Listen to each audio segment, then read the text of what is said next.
Assalamualaikum warahmatullahi wabarakatuh. Apa kabarnya Bapak Ibu di mana saja Bapak Ibu berada? Semoga Bapak Ibu semua selalu dalam keadaan sehat walafiat. Nah, Bapak Ibu berjumpa kembali pada channel YouTube Desti Hidayat, dan di video kali ini untuk informasi yang akan saya sampaikan yaitu tentang menjelang pengumuman kelulusan P3K tahap 2, honorer wajib simak 4 hal krusial ini.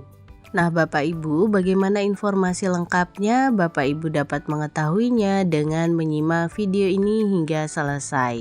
Namun Bapak Ibu, sebelum kita ke informasi lengkapnya, ada baiknya Bapak Ibu terlebih dahulu klik tombol subscribe dan juga nyalakan tombol loncengnya agar Bapak Ibu tidak ketinggalan info-info berikutnya. Dan nantinya jika dirasa informasi ini bermanfaat, Bapak Ibu dapat men-share agar tersampaikan kepada yang membutuhkan. Baik Bapak Ibu, mari kita ke informasi lengkapnya. Untuk diketahui Bapak Ibu, menjelang pengumuman kelulusan P3K tahap 2 yang dimulai pada tanggal 16 hingga 25 Juni 2025, masih banyak honorer non-database BKN yang risau jika tidak lulus seleksi. Nah, begitupun honorer database BKN yang tidak lulus seleksi tahap 1 galau mengenai rencana pengangkatan mereka menjadi P3K paruh waktu. Bapak Ibu, aksi demo honorer hari ini Rabu 11 Juni 2025 melibatkan massa Aliansi Gabungan R2 dan R3 Indonesia yang akan menyasar Kemendagri dan Istana Negara Jakarta Pusat. Sebelumnya Bapak Ibu, pada Selasa kemarin, massa honorer R2 dan R3 sudah menggelar aksi unjuk rasa di kantor BKN Pusat di Jakarta. Nah, kita ulas kembali Bapak Ibu. Untuk R2 ialah honorer K2 yang hingga saat ini belum beralih status menjadi ASN. Kemudian untuk R3 ialah peserta seleksi P3K 2024 yang berstatus honorer database BKN. Adapun honorer non-database BKN adalah peserta seleksi P3K 2024, nah diberi kode R4. Bapak Ibu, dalam sebuah grup WA, para honorer tersebut mengeluhkan mengenai nasib mereka ke depan. Banyak diantaranya meragukan keseriusan pemerintah, dalam hal ini Kemenpan RB dan BKN, untuk menuntaskan masalah honorer pada tahun ini. Muncul pertanyaan-pertanyaan berikut ini Bapak Ibu. Kapan pengisian DRH untuk pengusulan NIP P3K paruh waktu? Kemudian adilkah jika honorer database BKN yang sudah mengabdi puluhan tahun tidak mendapatkan formasi dan hanya diangkat jadi P3K paruh waktu? Dan apakah honorer non-database BKN gagal seleksi juga akan diangkat menjadi P3K paruh waktu? Nah, itulah beberapa pertanyaan yang muncul dalam sebuah grup WA honorer peserta seleksi P3K 2024. Tidak sedikit yang menganggap pemerintah tidak serius dan membandingkan dengan era Presiden SBY yang dinilai tidak ribet mengangkat honorer menjadi PNS. Nah, Bapak Ibu, yuk kita sisir sejumlah kebijakan pemerintah dalam menuntaskan masalah honorer. Setidaknya ada 4, yakni sebagai berikut. Kebijakan yang pertama yaitu kebijakan optimalisasi formasi P3K teknis. Pemerintah pernah menerapkan kebijakan optimalisasi formasi pada 2023. Sebagai respon masalah gugur massal P3K teknis 2022 akibat nilai tes tidak mencapai passing grade. Kebijakan tersebut dipayungi regulasi Kemenpan RB nomor 571 tahun 2023 tentang optimalisasi pengisian kebutuhan jabatan fungsional teknis pada pengadaan P3K tahun anggaran 2022 di era Menpan RB Azwar Anas. Bapak Ibu, saat itu optimalisasi dilakukan dengan mereformulasikan kelulusan, yakni berupa pemeringkatan atau ranking pada setiap jabatan yang formasinya belum terpenuhi. Kebijakan afirmasi P3K Teknis 2022 tersebut berlaku bagi honorer dan honorer K2 peserta seleksi P3K Teknis 2022. Data resmi menunjukkan P3K tenaga teknis yang dinyatakan lulus seleksi 2022 sejumlah 51.687 atau 46,8%. Setelah diterapkan kebijakan optimalisasi, jumlah kelulusan P3K tenaga teknis naik drastis menjadi 69,60%, yakni sebanyak 76.867 orang. Berikutnya yaitu kebijakan penambahan kategori pelamar P3K tahap 2. Ketika banyak honorer database BKN tidak bisa ikut seleksi kompetensi P3K tahap 1 lantaran dinyatakan TMS, pemerintah menambah kategori pelamar P3K tahap 2. Nah, kebijakan tersebut dituangkan dalam Kepmenpan RB nomor 15 tahun 2025 tentang kriteria pelamar tambahan pada seleksi P3K bagi pegawai non-ASN yang terdaftar dalam pangkalan data atau database BKN dan mekanisme pengolahan nilai hasil pengadaan P3K tahun anggaran 2024. Kepala BKN Judan Arif Fakrullah pada 15 Januari 2025 mengatakan penambahan kategori pelamar tersebut untuk memaksimalkan honorer database BKN dalam perekrutan P3K 2024. Nah, Bapak Ibu, adapun kategori pelamar tambahan yang diatur dalam ketentuan baru ini yakni sebagai berikut. Yang pertama adalah pelamar yang tidak memenuhi syarat atau TMS seleksi administrasi pengadaan P3K tahap 1. Yang kedua, pelamar yang tidak memenuhi syarat atau TMS seleksi administrasi pengadaan CPNS. Yang ketiga, pelamar yang belum melamar seleksi pengadaan ASN. Berikutnya yang keempat, pelamar yang memenuhi syarat atau MS seleksi administrasi namun tidak mengikuti seleksi kompetensi pengadaan P3K tahap 1.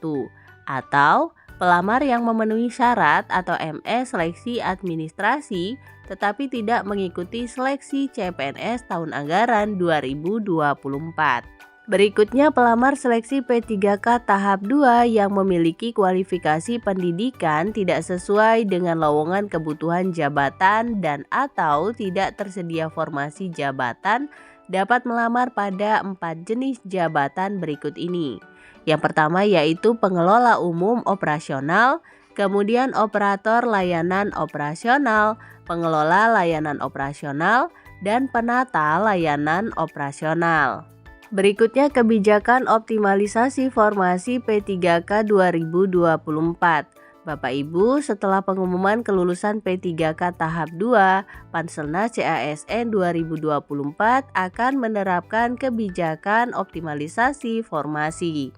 Deputi Bidang Sistem Informasi dan Digitalisasi Manajemen ASN BKN Suharmen menyampaikan optimalisasi diterapkan kepada honorer yang sudah mengikuti seleksi P3K 2024 tahap 1 dan 2 yang belum mendapatkan formasi P3K penuh waktu. Kebijakan tersebut juga tidak dibatasi untuk honorer database BKN. Tidak ada batasan hanya untuk honorer database, walaupun masuk database BKN, tetapi bila tidak ikut seleksi P3K 2024, tidak bisa masuk optimalisasi, kata Suharmen beberapa waktu lalu.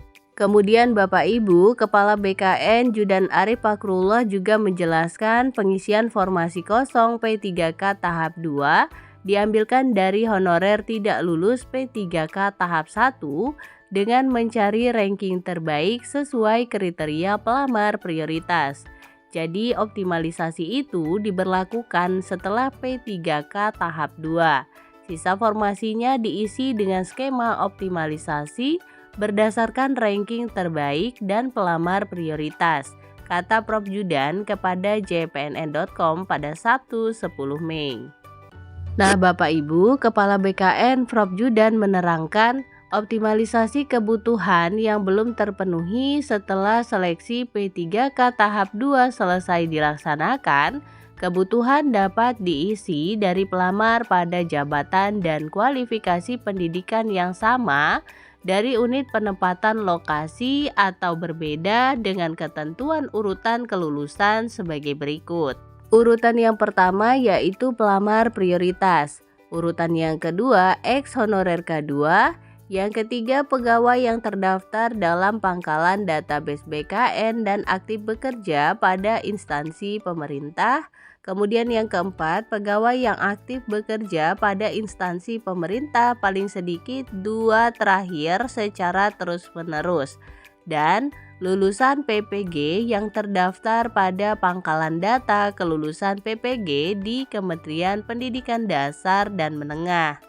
Berikutnya Bapak Ibu, kebijakan yang terakhir yaitu pengangkatan honorer jadi P3K paruh waktu. Prof. Judan menjelaskan honorer yang tidak mendapatkan formasi di tahap optimalisasi akan dialihkan menjadi P3K paruh waktu. Namun Bapak Ibu, sekali lagi ditegaskan bahwa pengangkatan mereka menjadi P3K paruh waktu harus melalui usulan pejabat pembina kepegawaian atau PPK.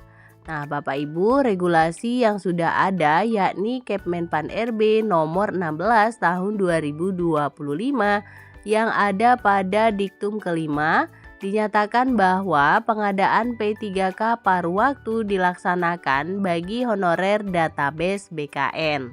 Untuk mekanisme pengangkatan honorer menjadi P3K paruh waktu diatur dalam Kepmenpan RB nomor 16 tahun 2025 yang menyatakan bahwa pengadaan P3K paruh waktu dilakukan berdasarkan hasil seleksi ASN 2024. Nah, pada diktum kelima Kepmenpan RB tertanggal 13 Januari 2025 itu dinyatakan bahwa pengadaan P3K paruh waktu dilaksanakan bagi honorer database BKN dengan ketentuan sebagai berikut.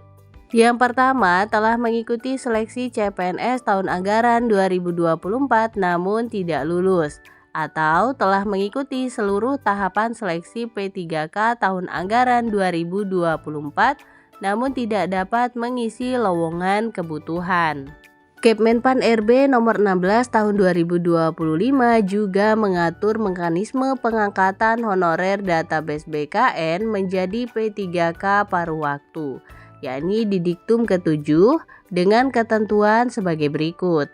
Yang pertama, PPK mengusulkan rincian kebutuhan P3K paruh waktu kepada Menpan RB berdasarkan ketentuan sebagaimana dimaksud dalam diktum kelima. Yang kedua, rincian kebutuhan P3K paruh waktu bagi non-ASN sebagaimana dimaksud dalam diktum kelima wajib diusulkan seluruhnya oleh PPK. Yang ketiga, Menpan RB menetapkan rincian kebutuhan P3K paruh waktu pada setiap instansi pemerintah. Yang keempat, rincian kebutuhan P3K paruh waktu terdiri atas kebutuhan jumlah, jenis jabatan, kualifikasi pendidikan, dan unit penempatan. Yang kelima, PPK mengusulkan nomor induk P3K atau nomor identitas pegawai ASN kepada Kepala BKN paling lama 7 hari kerja setelah mendapatkan penetapan rincian kebutuhan P3K paruh waktu dari Menpan RB. Kemudian yang keenam, Kepala BKN menetapkan nomor induk P3K atau nomor-nomor identitas pegawai ASN. Berikutnya yang ketujuh, penerbitan nomor induk P3K atau nomor-nomor identitas pegawai ASN sebagaimana dimaksud pada huruf F diterima oleh PPL paling lama 7 hari kerja sejak waktu penyampaian. Dan yang kedelapan, PPK menetapkan pengangkatan P3K paruh waktu sesuai dengan ketentuan peraturan perundang-undangan. Nah, kemudian Bapak Ibu pertanyaannya, bagaimana dengan nasib honorer non-database BKN yang gagal seleksi dan tidak tertampung pada optimalisasi formasi? Nah, pertanyaan itu muncul lantaran regulasi yang ada mengatur bahwa P3K paruh waktu hanya untuk honorer database BKN yang tidak kebagian formasi P3K penuh waktu. Akankah ada kebijakan atau regulasi baru untuk mengakomodasi honorer non-database BKN? Nah, Bapak Ibu, kita tunggu saja. Namun yang perlu dipahami bahwa pemerintah punya niat baik untuk menyelamatkan seluruh honorer, antara lain melalui kebijakan melarang instansi merumahkan atau melakukan PHK terhadap honorer. Nah, mengenai gaji honorer yang belum menjadi P3K, untuk sementara ini diakali dengan cara diambilkan dari pos belanja barang dan jasa, bukan dari pos belanja pegawai. Muncul juga pertanyaan dari honorer, mengapa pengangkatan menjadi P3K paruh waktu harus melalui usulan PPK masing-masing instansi? Nah, sudah pasti hal itu berkaitan dengan kemampuan fiskal masing-masing instansi, terutama Pemda. Meski gaji ASN P3K dipasok dari dana alokasi umum atau DAU kucuran APBN, ada beberapa jenis tunjangan yang menjadi tanggungan masing-masing Pemda. Setelah mengetahui 4 hal krusial di atas, sebaiknya para honorer menanti hasil pengumuman kelulusan P3K tahap 2 dengan berprasangka baik.